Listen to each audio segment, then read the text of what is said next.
Tá focado aí? Pronto. Então vamos começar aí. Bem, eu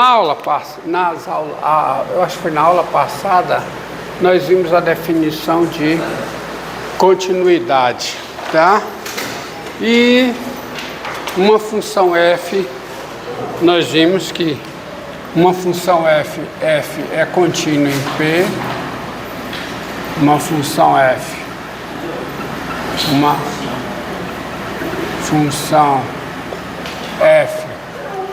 é contínua em P real quando P pertence ao domínio de F e o limite de f de x com x tendendo a P é igual a f de P. Bem, isso não é definição, isso é propriedade, né? Quando P é ponto de acumulação do domínio da função, a continuidade da função f em P se expressa dessa forma, que a definição de continuidade é parecida com a definição de limite, nós já vimos. Mas isso, então isso é uma propriedade, é decorrente, né, da definição que se P é ponto de acumulação, a função f é do domínio da função, a função f é contínua em P, quando P pertence ao domínio de f, vale isso aqui. E é isso que você usa, tá certo?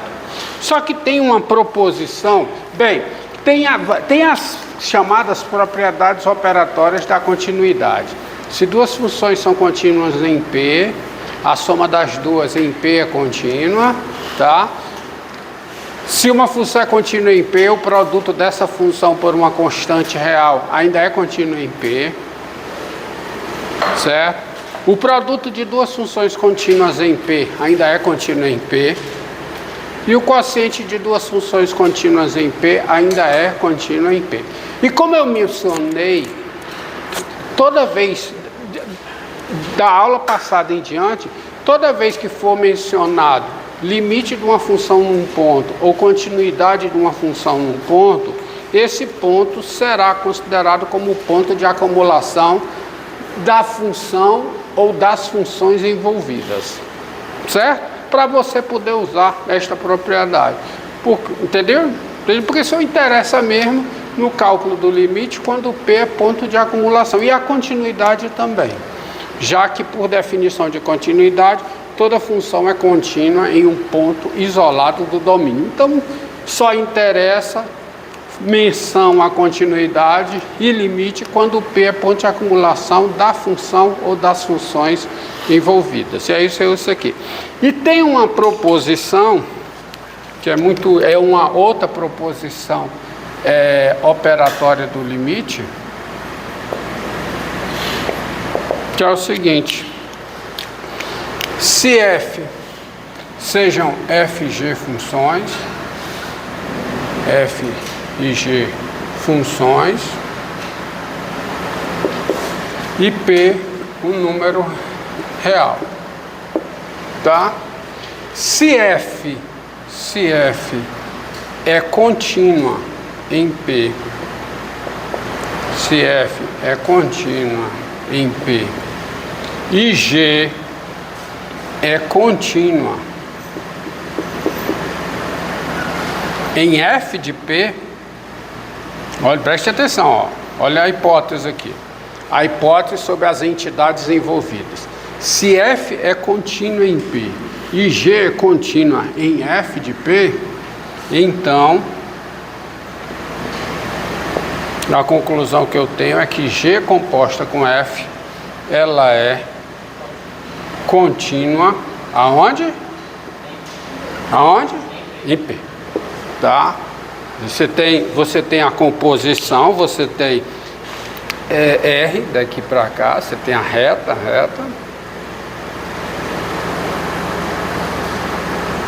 Daqui para cá você tem a função f. A hipótese é que f é contínua em P, mais P elevado pela função f, aonde? Em f de P. E daqui para cá você tem a função g. E o f de P elevado pela função g no número g de F e P. E é evidente que você tem a composição G composta com F. Domínio bem definido, tudo ok. Então essa proposição diz, se a F é contínua em P e a G é contínua em F de P, então G de F. Então a composta, G composta com a F, é contínua em P. E para demonstrar esta proposição, tá, não me serve isso aqui. O que serve é a definição original, que é equivalente a isso aqui, no caso em que P é ponto de acumulação do domínio da função, que é onde a gente considera. E eu vou usar a definição para mostrar isso aqui. Tá? Vou mostrar a definição. Usar a definição mesmo. Então a prova é a seguinte. Tá? A prova, esse aqui eu vou dar a prova, você veja que as outras proposições eu não provei, tá lá nas notas, mas isso aqui eu faço questão, porque eu vou exercitar a definição. Tá? Então, observe, admitindo as hipóteses, admita as hipóteses. Quais são as hipóteses? F é contínua em P e G é contínua em F de P. Então, em vez de reescrever tudo isso de novo, é mais simples escrever o seguinte: admitindo as hipóteses,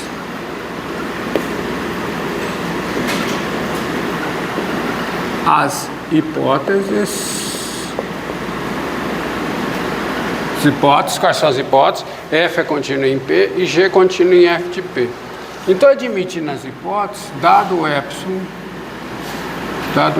maior do que zero, tá? Olha aqui, admitindo as hipóteses, dado o epsilon maior do que zero, existe um delta 1 maior do que zero. Então vamos trabalhar aqui. Primeira hipótese é que a função G é contínua em F de P. Então, dado o epsilon maior do que zero, existe um delta 1 maior do que zero, tal que ó, U pertencente ao domínio da G e U menos F de P menor do que delta 1 implica G de U menos G de F de P em módulo menor do que epsilon. Aqui eu estou usando a hipótese de que a função G é contínua onde? No número F de P. Então a definição diz isso. Essa é a definição.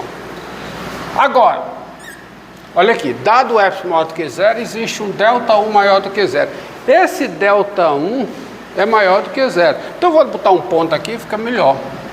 Como o delta 1 é maior do que zero, para esse delta 1, a conclusão é o seguinte: daí existe um delta maior do que zero, tal que X, agora eu vou usar o fato de que a F é contínua em P. Se a F é contínua em P, para esse delta 1 que é maior do que zero, eu vou pegar esse delta 1 como sendo o meu epsilon, relativo à continuidade da função F aonde? Em P. Então, olha o desenho, ó. Dado o epsilon maior do que zero, aí você tem um intervalo de raio epsilon aqui, tal que se o U, dado o epsilon maior do que zero, existe um intervalo de raio delta aqui, tal que se o U está nesse intervalo, tá? O G de U está nesse. Agora, para esse delta aqui, como a F é contínua em P, existe um delta maior do que zero, tal que X no domínio da F e X menos P menor do que delta, implica F de X menos F de P menor do que delta 1. Tá? Então, para esse ΔI aqui, para esse ΔI aqui, ó, porque aqui é o ΔI, né? Existe um ΔI.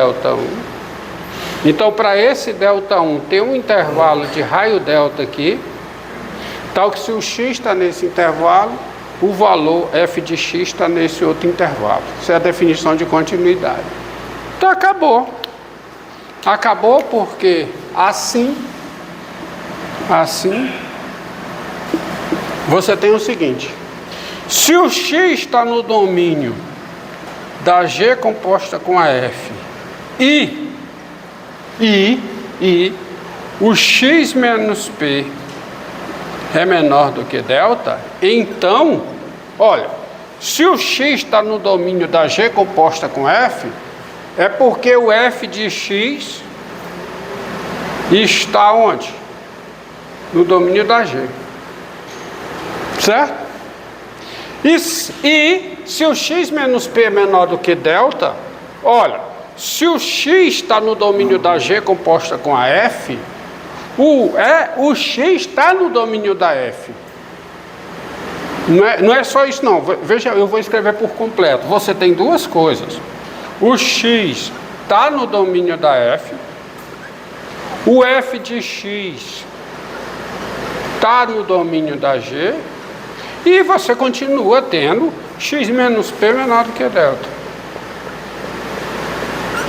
Acontece o seguinte: se o x está no domínio da F e x menos P é menor do que delta, f de x menos f de P é menor do que ΔI. Então você vai continuar tendo f de x no domínio da G e você vai ter f de x menos f de P menor do que ΔI. Por causa dessa implicação aqui de cima. Aí isso aqui funciona como meu U. Ó, o U está no domínio da G, U menos f de P é menor do que ΔI. Aí eu venho para cá, ó. Aí eu uso essa outra implicação aqui, que me garante o quê? Que me garante o quê? Isso me garante que U menos f de P menor do que ΔI e U no domínio da G, eu tenho que G de U menos G de f de P menor do que epsilon. Então eu vou ter G de quem? De x menos G de quem? De P menor do que epsilon.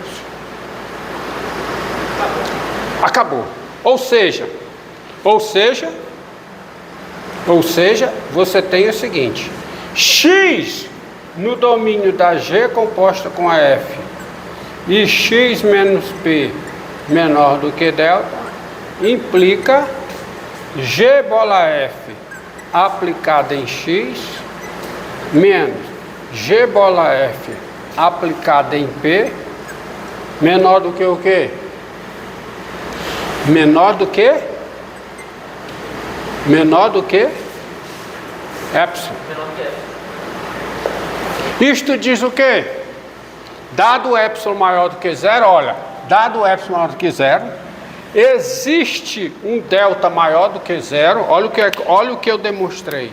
Eu demonstrei que dado epsilon maior do que zero, existe um delta maior do que zero, tal que essa implicação é verdadeira. Isto diz o quê? Diz que a função G composta com a F é contínua aonde? Em P. Quanto tempo aí? Deixa mais um pouquinho. Isto diz que a função G bola F, ela é contínua em P. Então, esse é o caso em que você precisa da definição para demonstrar a continuidade. E aí sai o seguinte, sai corolário,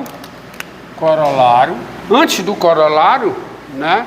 Antes do corolário, você tem o seguinte: quando você tem uma função, tá? Quando você tem uma função, só lembre dessa definição.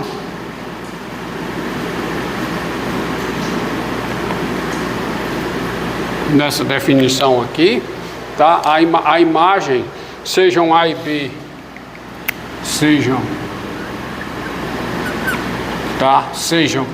A e B conjuntos não vazios. Vamos estar logo assumindo isso, né? Sejam f de A e B uma função.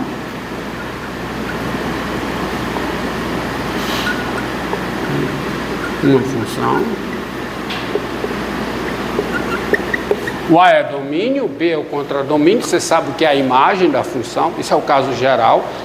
Não estou me referindo apenas à função de valor real e variável real, isso é geral, tá? E C contido em A.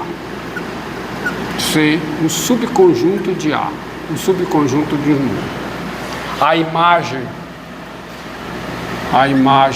ou o conjunto imagem, a imagem de C por F é o conjunto, tá? Isso já foi definido, é só lembrando, tá? É o conjunto F de C, denotado por F de C, dado por... Quem é F de C? É o conjunto formado por cada valor F de X, tal que X pertence a quem? Tal que X pertence a quem? A C. Tá? É a imagem de C. Ou seja, é o conjunto dos Y em B, tal que Y é F de X para algum X aonde, hein? É o conjunto dos Y em B, tal que Y é igual a F de X para algum X em X aonde? Em C.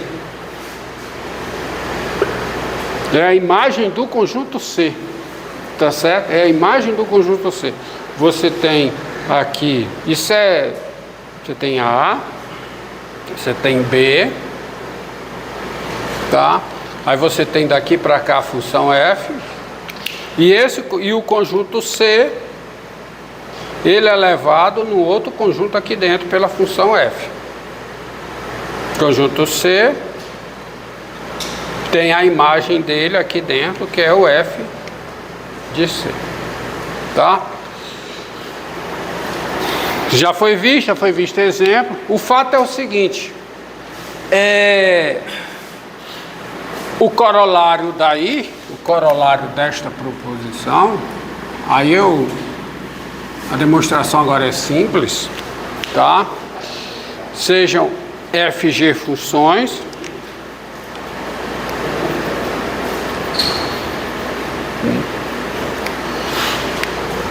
sejam FG funções,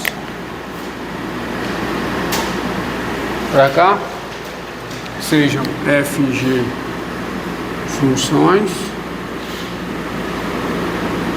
e X contido em R. Não vazio. Não vazio. Não vazio porque não faz sentido o que eu vou escrever, tá? Se a função F é contínua em X, o que significa dizer que a função F é contínua em X? Ela é contínua em cada ponto do conjunto X. E a função G, e se ela é contínua em cada ponto do conjunto X, cada ponto do conjunto X está contido no domínio de F, é óbvio. E G é contínua em F de X, quer dizer, na imagem do conjunto X pela função F, o que significa isso?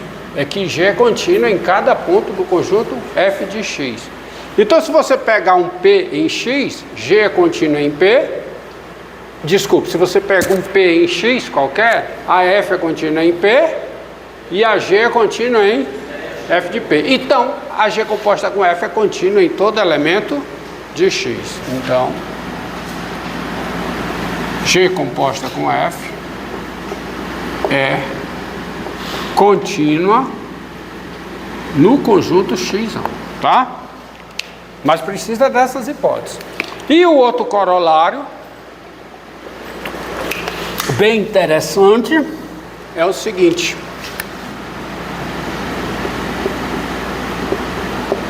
Quando eu der isso aí, quando eu concluir isso aqui, aí você para, só quando não.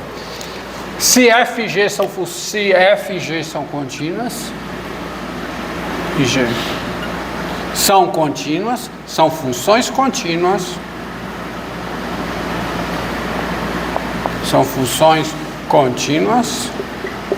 e o que significa dizer que duas funções são contínuas? É que elas são contínuas em todos os pontos dos seus domínios. A F é contínua em todo ponto do domínio de F e a G é contínua em todo ponto do domínio da G. Então, se isso é verdade, então a G composta com F é contínua. Ora, porque se eu pegar, admitindo as hipóteses que a F e G são contínuas, se eu pegar um ponto no domínio da G composta com a F, esse ponto P está no domínio da F, aí a F é contínua nele, e o F de P está no domínio da G, aí a G é contínua nele. Aí usando aquela proposição lá, a G composta com a F é contínua em P. Então a composição de duas funções contínuas é contínua em todos os pontos do domínio da composição. Encerra aí e recomeça.